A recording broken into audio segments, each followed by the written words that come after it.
$237 billion a year, every year. You are paying for a system of public safety that was not built for your protection. The first thing its first officers did, right after receiving their authority, tells you exactly who it was built for. Before 1838, American cities relied on the night watch. Boston started one in 1636. Volunteers walked the streets from sunset to sunrise, carrying a rattle and a pole. If they spotted trouble, they shook the rattle until someone came running. The watchman was an alarm system with legs. In practice, watchmen drank on duty. They slept through their shifts. And here's the detail that changes everything that came after. Night watch duty was assigned as punishment for petty crimes. Get caught stealing, your sentence was walking the streets at night, pretending to keep other people safe. And if you were wealthy, you could pay a substitute. Crime historian Gary Potter documented in the historical record what those substitutes looked like. Criminals and community thugs, hired by men rich enough to avoid the duty themselves. So your street was patrolled by either a convicted criminal serving a sentence or a hired criminal paid by someone with enough money to opt out. That was public safety in America for 200 years.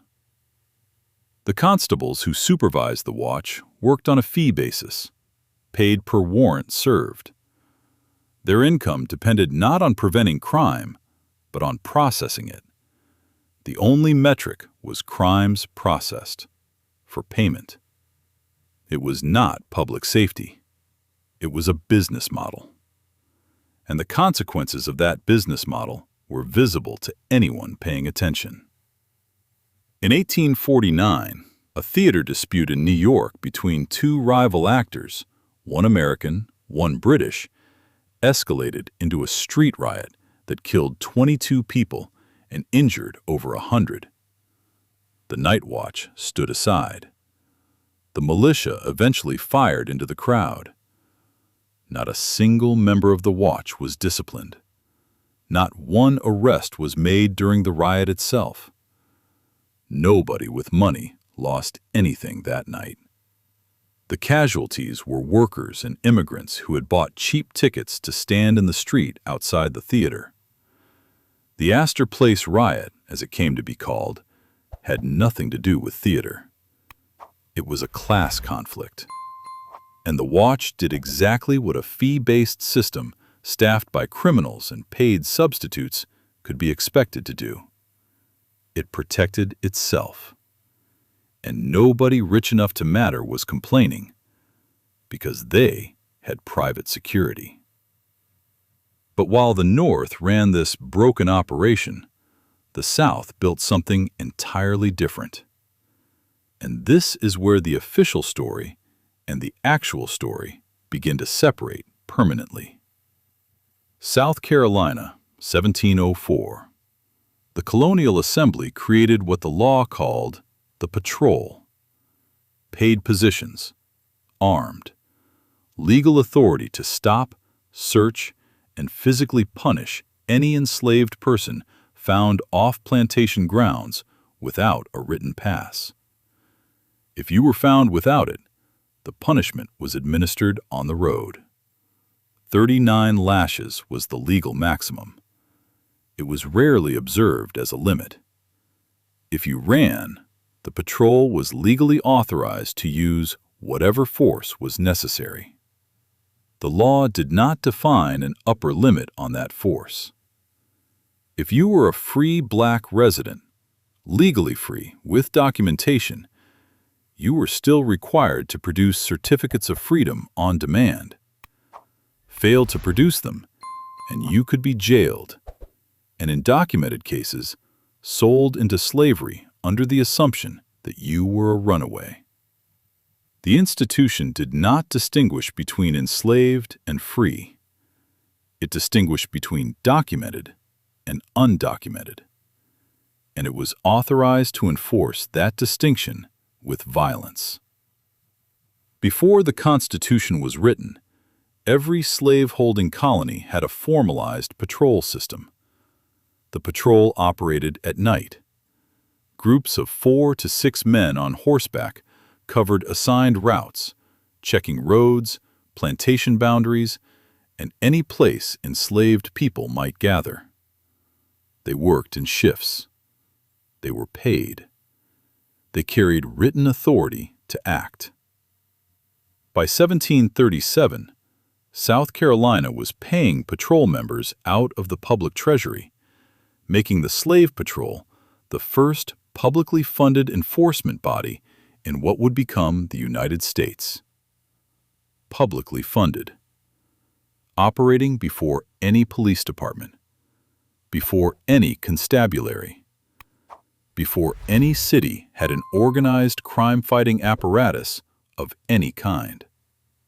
By 1837, the Charleston Slave Patrol had over 100 officers. That made it the largest organized policing force in America, larger than any northern city's night watch, larger than anything operating anywhere else on American soil. The first professional law enforcement apparatus in this country was not designed to stop crime. It was designed to stop freedom. The patrol oath required men to swear they would search for guns, swords, and other weapons among the enslaved. That oath is the earliest known sworn statement of American law enforcement authority. Not a promise to protect citizens, a promise to search for weapons among people being held against their will. I want you to hold that oath while I tell you what the patrol actually looked like on the ground. Solomon Northup was a free black man from Saratoga Springs, New York, legally free, with documents, living independently in the North. In 1841, he was kidnapped in Washington, D.C., drugged, chained, and sold into slavery in Louisiana. He spent 12 years enslaved before his identity was verified and he was released. His memoir, published 1853, reads less like literature and more like a deposition. He wrote, "They have the right by law to inflict upon any slave a whipping of 39 lashes at their own discretion. We were required to appear at the sound of a horn, and any slave not appearing promptly was subject to punishment at their discretion." Northup's kidnapping was not an isolated incident. It was a recognized risk, extensively documented in abolitionist literature and court records of the period, that the certificates of freedom that free black men and women were required to carry were routinely ignored by the very patrol system that demanded them. A woman named Patsy Mitchell, interviewed in 1937 as part of a federal documentation program recording testimonies from formerly enslaved people. The patter-rollers would ride up and down the roads at nighttime. You couldn't go without a pass. If they caught you, they beat you. Didn't matter what you'd done or hadn't done. And then, Harriet Jacobs escaped slavery in North Carolina in 1835. She spent the next 7 years hiding in a crawl space above her grandmother's house, 9 feet long, 7 feet wide, 3 feet high, because the alternative was capture by the patrol. Her memoir, published 1861, no two people seemed to be afraid of the same thing. The anxiety and dread kept everything in a state of constant alarm. Not terror, alarm. Permanent readiness for something that could arrive without warning, at any hour, requiring nothing more than finding you outside without the correct piece of paper. And after 1865, what happened to the men who ran this system?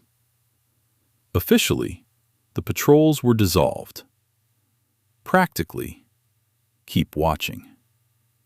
The answer does not come until Reconstruction.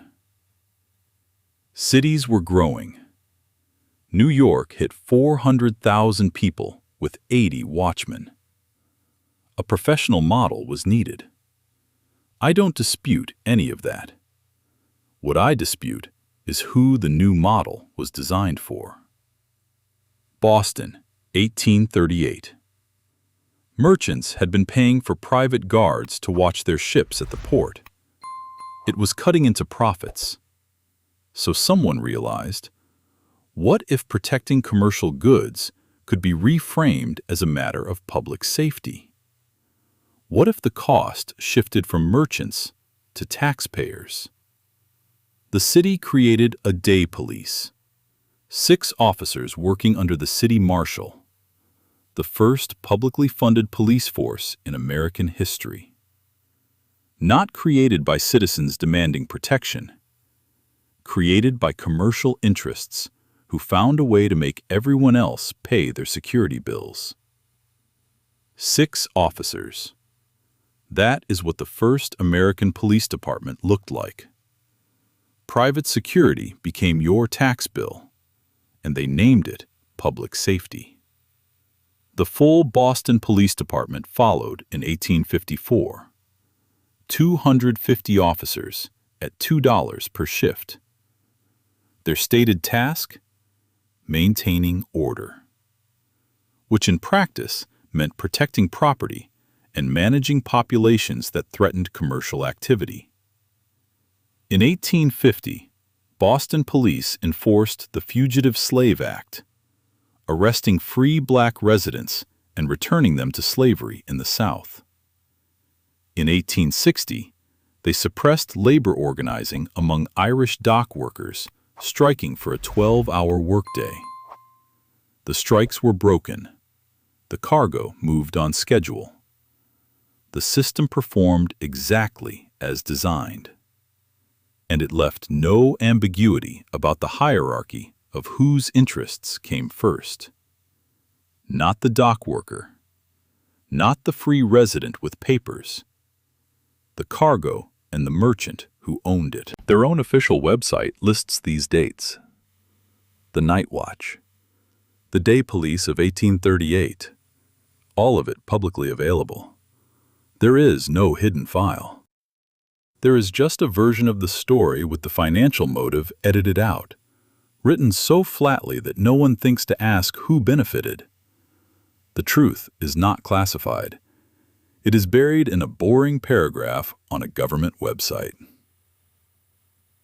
New York followed in 1845, and what happened next tells you precisely who this system was built to serve. The officers refused to wear uniforms. They organized a public rally, 1,500 people, and called the uniform a badge of servility. They declared they were no serfs. Being identified as police would, in their exact words, bury popular freedom. They wanted the power. They did not want to be recognized using it. It took 8 years before New York forced uniforms in 1853. There was no training. Officers were appointed by ward aldermen, political bosses. If the boss liked you, you got a badge. If the boss changed, you were gone. A precinct captain position could be purchased for $15,000. A sergeant's appointment ran $1,500. Officers who bought their positions recouped the investment through shakedowns and protection payments from brothels, gambling houses, and saloons. The money flowed upward to Tammany Hall. In 1894, the New York State Senate launched the Lexow Committee investigation into NYPD corruption. What the committee found had been an open secret for decades: systematic extortion of businesses, fixed arrests for political opponents, paid protection of criminal enterprises, and a hierarchy of bribery that extended from beat cops to the police commissioner's office. The final report ran to 10,576 pages. It documented that the department had been operating as a profit-generating machine for Tammany Hall since its founding. The reforms that followed lasted less than a decade before the machine reasserted control. The police did not serve the public. They served whoever had enough political power to put them on the street. The public simply paid the salary. 12 years after New York created its police force, the city had two of them. Mayor Fernando Wood controlled the municipal police, loyal to his machine. The state legislature created a rival force and ordered Wood's men to disband. Wood refused. On June 16, 1857, the two forces attacked each other on the steps of City Hall. Officers in blue fought officers in blue. Neither side knew which force had legal authority. Criminals danced in the streets while the two departments brawled. Arrests made by one force were immediately released by the other. The National Guard had to be called in. 12 years from founding to armed civil war between two rival police forces, both funded by the same taxpayers. And then it gets worse. NYPD Superintendent Thomas Burns accumulated personal wealth of $350,000. Adjusted for inflation, roughly $9.6 million today. Where did a police superintendent get that kind of money? From investments made on his behalf by Cornelius Vanderbilt and Jay Gould, personally enriching the head of the city's police force. In exchange, the NYPD provided the ruthless suppression of unions and labor organizers. Vanderbilt, when asked in 1877 about striking workers, said, "The public be damned. Taxpayers funded the force. The wealthy directed it.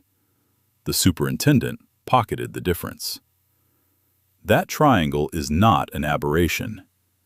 It is the blueprint. Now, what happened to the slave patrols after 1865? Here is the answer the official history almost never states plainly. They did not disappear. In Alabama, Louisiana, and Mississippi, documented cases show that former patrol members were among the first officers commissioned under the new municipal law enforcement systems formed during Reconstruction. They brought the same legal authority, the same operational patterns, and in many cases, the same supervisors. The 13th Amendment abolished slavery. The patrols were legally dissolved. And in the same legislative sessions, Mississippi, Louisiana, Alabama, Georgia, Texas, the same assemblies passed a new body of legislation. Mississippi, 1865. Section 5 of the Black Code made it illegal for Black Americans to be unemployed. Found without proof of employment, you could be arrested for vagrancy. If you could not pay the fine, you were hired out to a white employer to work off the debt. For free. Louisiana required every black worker to have an annual labor contract with a white employer. Leaving without permission was illegal. Article 1 of Louisiana's Black Code, 1865, stated that any person of color found without proof of employment could be arrested, tried, and if found guilty of vagrancy, contracted out to a private employer for up to 12 months without pay. This was not a metaphor for slavery. It was the same labor extraction mechanism with different paperwork. The institution responsible for enforcing it was the newly formed municipal police, in many documented cases staffed by the same men who had enforced the old system. The 13th Amendment abolished slavery. The Black Codes rebuilt the enforcement mechanism. And the people who staffed the new municipal police forces across the South were, in documented cases, former members of the antebellum patrol. In Memphis, 1866, a confrontation between Black Union veterans and white city police escalated over 3 days. 46 Black residents were killed. 91 homes, 12 schools, and 4 churches burned. Congressional investigation followed. Witnesses testified for weeks. Officers were named. The committee's conclusion? The Memphis police had not failed to control the violence. They had led it. That conclusion has been in the congressional record for 160 years. The names of the officers cited in the testimony are there. The incident reports are there. The coroner's findings are there. It is not a footnote in a specialized academic journal. It is in the primary public record of the United States government. It appears in almost no American history textbook published in the following century. Memphis was not an isolated incident. New Orleans, 1866. Same pattern, same congressional findings, same officers still on duty the following week. The institution did not disappear in 1865. It reorganized. By the 1880s, every major American city had a police force, all publicly funded, all following the same financial architecture. If your family came through Ellis Island, if your great-grandparents worked the docks or the factories or the railroads, the police force in their city was not built to protect them. It was built to manage them. In 1877, workers on the Baltimore and Ohio Railroad went on strike after their 4th consecutive wage cut. The strike spread across 14 states within days. Hundreds of thousands walked off the job.